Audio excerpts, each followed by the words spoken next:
Get your finances in order before you try to start a business. I advise people to have your team on deck, tax professional, having a business coach, all of these people where when it goes wrong, you have somebody to call. I think the other part too is the emotional support is huge for me. Welcome to the Franchise Freedom Podcast, where you can escape the corporate trap through franchise ownership. Here's your host, Giuseppe Grammatico, the Franchise Guide. Welcome to the Franchise Freedom Podcast. I'm your host, Giuseppe Grammatico, your franchise guide, the show where we help corporate executives experience time and financial freedom via franchising.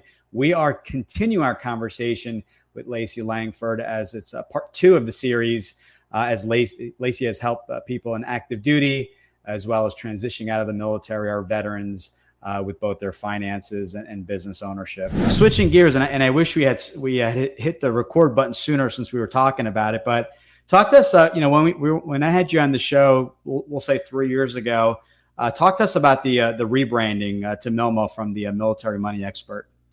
Yes. And your experience. So I had a trademark and it was kind of just jointed the names of my business. So I was known as the Military Money Expert, but my website was LaceyLangford.com. Mm-hmm. My podcast was the Military Money Show. So it was already on my radar. Like, this is disjointed. Like, this isn't clear branding. Yes, people know who I am. They know the show, but sometimes, people would be introduced to me in different ways and not realize I was one or the other. But then I had somebody reach out about my trademark and wanting to use a trademark that was similar to mine. So mine was blocking their trademark. And so it became a legal issue. Not that it, got taken too far, but it helped kind of push me to make a decision like, okay, I'm at a crossroads here. I could kind of fight this, or I could do a rebrand right now, right. And put the money into the rebranding instead of fighting something that I knew in the long run I needed to redo anyway. Right. And so it was like bittersweet, like really sucked, having to go through that. It was stressful. Mm. It was annoying. And then also too, I know you get it. It's something that you have worked really hard and created, and having somebody in any way try to like come in on that, it's very upsetting and hard not to take personal, right. But it truly is, it's business. How that all went down. And so I tried to make a really smart business decision for myself and the future of my business. And so it was a pivotal moment where I decided, okay, hey, I'm just going to rebrand right now to MILMO, something that was a unique name. I really liked the way it flowed. I changed my website to milmo.co, which I felt like also had a little better ring to it. Instead of LaceyLangford.com, I wanted something shorter, a little snappier, and also reflective of me, being very positive. I want to uplift people. And so it was good to like work through all of that branding and redoing things, and then also having a better positioned trademark to really protect the work that I was doing. So again, like bittersweet, like there was good and bad with it, but looking back, like happy with all the lessons that I learned, I guess is the best way to say that. Yes, very painful, but I'm coming out a lot stronger from it. Gotcha. So, and your advice would be for someone that is launching a business, what would your advice be? I would do a consultation with an attorney about the name of your business. And also too, it's really hard because when you start out, you want people to know what you do. Right. So for me, like I'm a financial coach that helps the military community with money. So it's like Military Money Expert makes complete sense, but that's not unique. Like a lot of people, those are general terms other people could use. And so when you're starting out, I would think long and hard about having a very unique name. That will mean you have a unique website, having a unique logo. And then you have, this is the part I didn't, wrap my mind around. You have subtitle, like a subheader, like, okay, MILMO, Military Money and Entrepreneurship. So people know what I'm about because I put it right under MILMO. And I didn't understand that when I started out. So I would say think of a unique name and then get a consultation with a trademark attorney if you are interested in doing that, because you don't want to put all the work into creating a website, creating social media accounts, like all of these things, if somebody else is already using that name or they're going to come after you for it. And the other part too is just because the domain name is not available does not mean that you can't trademark it. So having a conversation with an attorney, I think, would be the best thing you could do. Whether that's, $400, worth the $400 to have that conversation, and that intel, that information. There needs to be is there a book that exists that covers all this? A checklist? Like, I have a lot of things that I advise new franchise owners: make sure you have your estate planning, and getting a little bit more specific, make sure your attorney's in the state that you are located in, because New Jersey law is much different than New York law, as an example. And I had just learned that redoing our paperwork. So much different. I was shocked at the differences. So it's really where you reside. And I feel like, there's parts of it, but then there's certain things I miss. So I feel like there needs to be this ongoing book. Maybe it's a Google Doc where every expert is kind of saying, all right, you need on the legal side, on the accounting side, on whatever side, everything is covered. So I think I advise people to have your team on deck.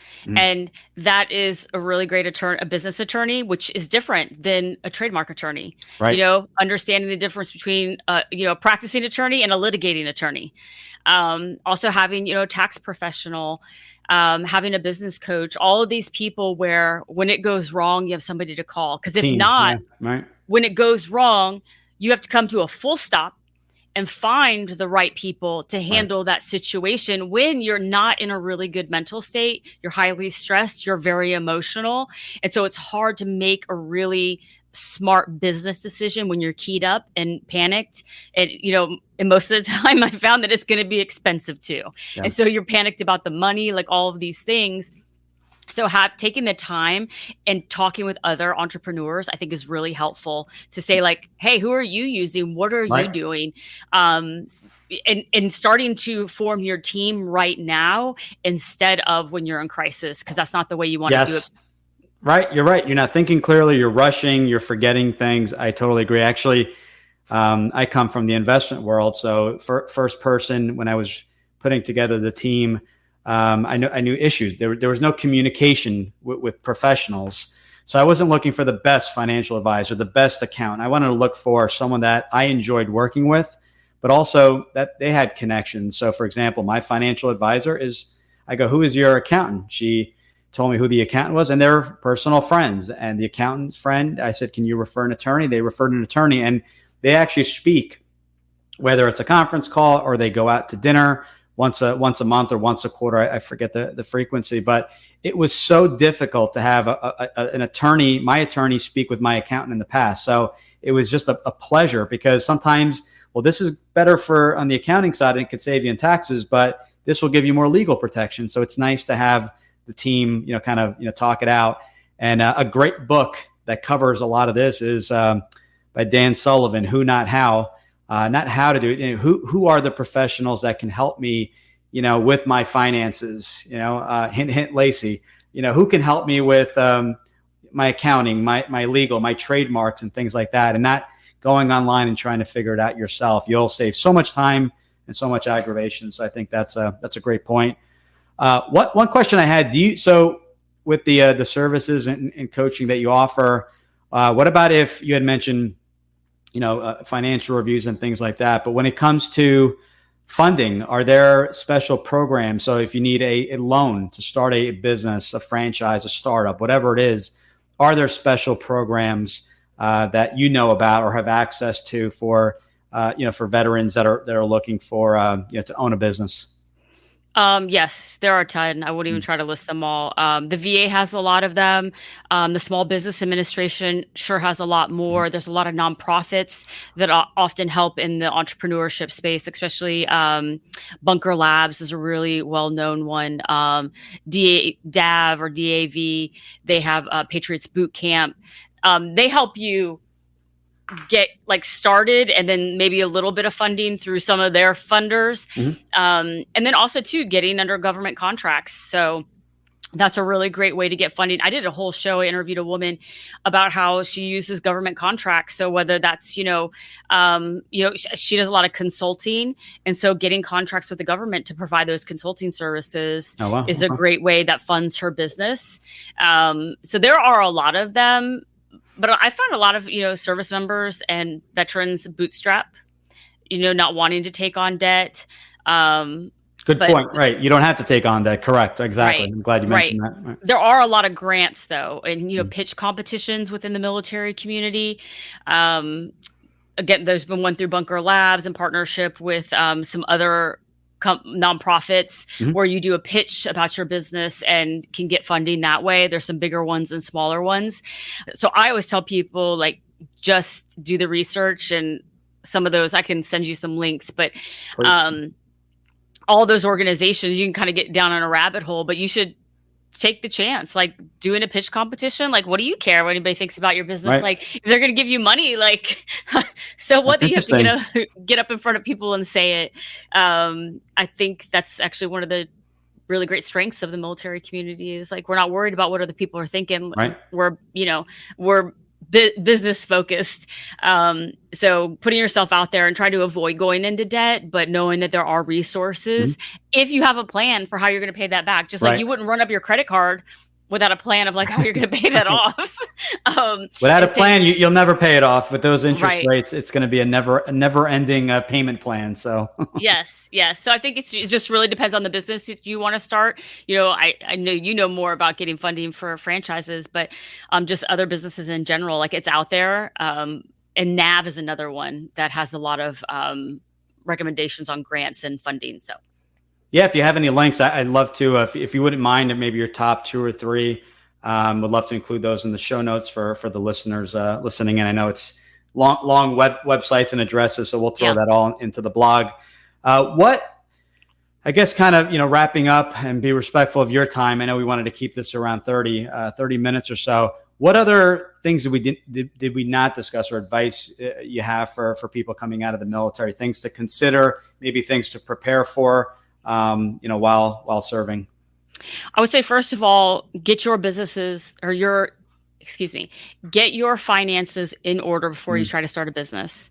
If you're thinking you want to go into entrepreneurship or own a franchise when you get out, you don't need to be running with a bunch of debt, because it's going to make it harder for you to make decisions. It's also going to make it harder for you to handle problems. If you get hit with, like, extra taxes or an expense that you weren't expecting in your business, if you're personally maxed out financially, it's going to be a bigger problem for your business. So get those in order, build up your savings so you have a little bit of wiggle room. But I would also say, like, go for it. Like, make a plan. Don't wait till a month before you get out. You should get ahead of this. You should get 2 years ahead of what your transition plan is. And then start getting your dream team on deck, like getting mentorship. Veterati is a really great resource for service members that are trying to connect with fellow entrepreneurs. It's through LinkedIn and it's free. I do it. I'm a mentor on Veterati, and you can go through and look at people's profile, their area of expertise, the work that they do, and you get 1 hour free talking to them and them explaining the playing field. So you can get really ahead of the learning curve doing things like that. So get that mentorship. And then also too, it's not going to be perfect, but if that's what you want, go for it. Like, make a plan and then start working on it. Good enough is good enough to start a business and to go into entrepreneurship. You're going to learn hard lessons, like we all do as business owners. Like, you will not be special. Like, no, everybody. We are not special. Yes. I guess maybe we're special. Maybe we're lacking something and we like punishment, but in some cases, but yes, you are right. No one, it's all on you. No one really cares. It's just like you're new, you've been in business a year or 10 years, doesn't really make a difference. You need to be mentally ready, have that financial cushion. Sometimes the business takes longer than expected, but yeah, you nailed it. I mean, it's the exact advice I give to everyone. How are you going to fund it? What about time? If you're going to do this full time, who's paying I can't tell you how many people are saying to me, I'm going to leave my job and I'm going to run this. I'm going to start a business. And I said, great. Full-time ownership, like I did, was great. I ramped the business much faster than others doing it part-time, as an example. But what was the difference? The difference was I had money set aside and my wife was still working. We were recently married. So there was a plan in place. So it was, I jokingly say peanut butter and jelly and no vacations the first year. And that was okay for what we were looking to do. So if you are looking, some people get, I think, too excited. Like, well, who's going to pay your rent? Who's going to pay your health insurance? Who's going to pay your car payments, and anything else? If you have any other debt, but put that plan together and talk to someone. Talk to someone that's done it, not someone that maybe has heard about it or a friend of a friend. Talk to a business owner and talk to them about the peaks and the valleys and how the emotional roller coaster, as I call it. And I don't know why people don't do that more often. You would think they would, but just talk to people and talk to various people. Talk to someone that owns a coffee shop, someone that owns a cleaning service, and everything in between. But I think there's so much knowledge there, and you talk, and obviously everyone has different backgrounds, but you kind of start to figure, okay, yeah, I want to go down this route, or maybe I want to go down a different route or a different industry. So that would be my 2 cents there. I know I was rambling there, but that's kind of my, I hear it all the time. I like to try to help people and not make it so stressful. It's got to be fun at the end of the day. Yes, I agree with you. Talking to other people, getting different perspectives in different areas of business, because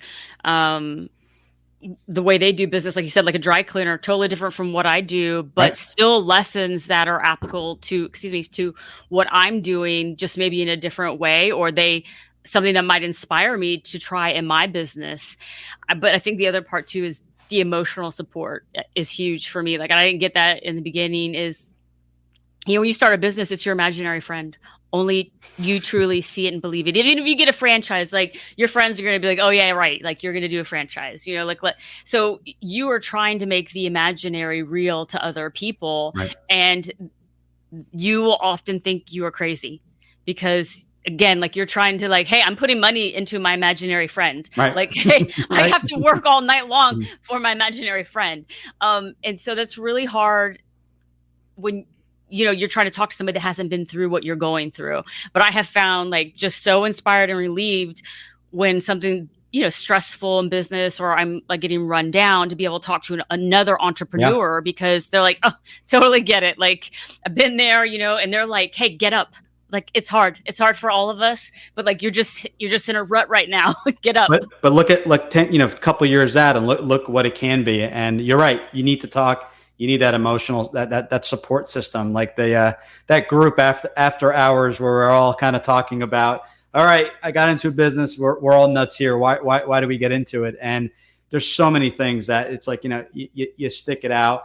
And I think that the best thing, someone like yourself, myself, people in our positions, is just set the expectation. It's going to be really difficult in the very beginning. What are your thoughts of investing X amount of money and not collecting a paycheck for maybe a couple months? We don't, so what are your thoughts there? Can you handle that? What are your, what are your thoughts around that? Let's discuss that, because if you don't have that stomach, or the, if you can't handle it, then maybe entrepreneurship at this point in time isn't worth it, or maybe, you need that larger cash reserve. So I think it's setting the expectation. I think people appreciate that. And I always say, meet people where they're at. At some point, maybe the timing is a little bit better, and we revisit the conversation. But talk to people that have been through it. That would be kind of my. I'll leave it off there. But if they've owned a business, know someone that knows a friend of a friend that owns a business, and I think that conversation will be will definitely be helpful. So, how can everyone find you? So you have a couple resources, and we'll put those in the show notes. But for those listening in on iTunes. MILMO.co, MILMO.co is my website, and you can connect with me there. That's helping the military community with personal finance. And then my other company, MILMoneyCon.com, is the conference that helps financial professionals that are united in the military service some way, or just really big supporters of our community. But either one of those places, you can connect with me there, or on LinkedIn. And we'll put all that. I have that, and I'm going to put that in the show notes here. Lacey, it was a pleasure. It was great. Great catching up. Looking forward to chatting again very soon, and we will talk again very soon. Thank you, Giuseppe. I appreciate it. Thank you. Thanks for tuning in. If you want to learn how to make the transition from corporate to owning your franchise, join Giuseppe on the next episode. You can also follow on all social media platforms and achieve financial and time freedom today.